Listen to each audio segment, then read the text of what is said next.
নমস্কার, কলকাতা টিভিতে আপনাদের স্বাগত।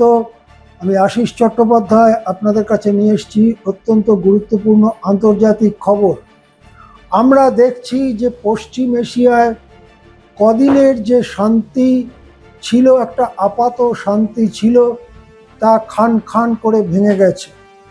তীব্র যুদ্ধ শুরু হয়েছে ইরানের সঙ্গে আমেরিকার। এই যুদ্ধের তীব্রতা বাড়বার ঠিক আগে ইসরায়েলের প্রধানমন্ত্রী নেতানিয়াহু গিয়ে মিটিং করেছেন ট্রাম্পের সঙ্গে এবং তারপরেই তীব্রতর হয়েছে যুদ্ধ। কাল সারা রাত ধরে ইরানের ওপরে বোমা বর্ষণ করেছে মার্কিন যুদ্ধ বিমানগুলি এবং তার জবাবও যথেষ্ট কড়াভাবে দিচ্ছে ইরান। ওই পশ্চিম এশিয়ায় বিভিন্ন জায়গায় যে সমস্ত মার্কিন যুদ্ধ সামগ্রী রয়েছে, যুদ্ধ ঘাঁটি রয়েছে, যুদ্ধ জাহাজ রয়েছে, তার ওপর একটার পর একটা ব্যালিস্টিক মিসাইল পাঠাচ্ছে, ড্রোন পাঠাচ্ছে এবং তার ফলে আমেরিকার ব্যাপক ক্ষয়ক্ষতি হচ্ছে। এদিকে কদিন আগেই সৌদি আরব এবং আমেরিকা একত্র হয়ে ইরাকের ওপরে হানা দিয়েছে।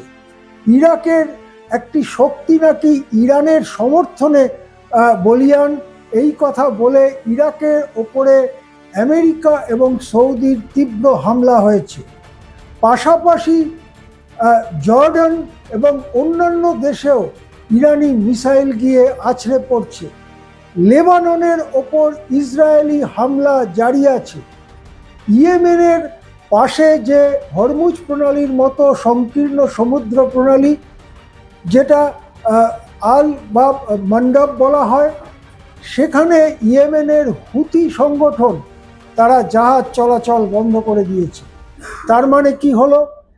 হরমুজ প্রণালী বন্ধ, বাব আল মন্ডব বন্ধ, ইরানের চারদিকের দরিয়াতে যুদ্ধ জাহাজ দিয়ে অবরোধ করে রেখেছে আমেরিকা। ভারতে আসার মতো সমস্ত তৈলবাহী জাহাজ, প্রাকৃতিক গ্যাসবাহী জাহাজ সব অবরুদ্ধ। ভারত রাশিয়ার থেকে ঘুরপথে কিছু তেল কিনতে পারে, কিন্তু সেটার বিরুদ্ধেও আমেরিকা এত কড়া পদক্ষেপ নেওয়ার কথা বলছে যে তাদের সেনেটেও পাশ হয়েছে, সেই বিলের প্রাথমিকভাবে পাশ হয়েছে যে রাশিয়ার তেল কিনলে 100% শুল্ক চাপবে ভারতের ওপরে। সব মিলিয়ে কিন্তু ভারতে গুরুতর জ্বালানি সংকটের দিকে এগোচ্ছে। ভারতে কতদিনের স্টক আছে?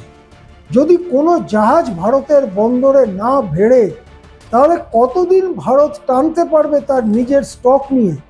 এ ব্যাপারে নানান মতবিরোধ আছে, কিন্তু 4-5 সপ্তাহের বেশি স্টক ভারতের কাছে আছে বলে অনেকেই মনে করেন না।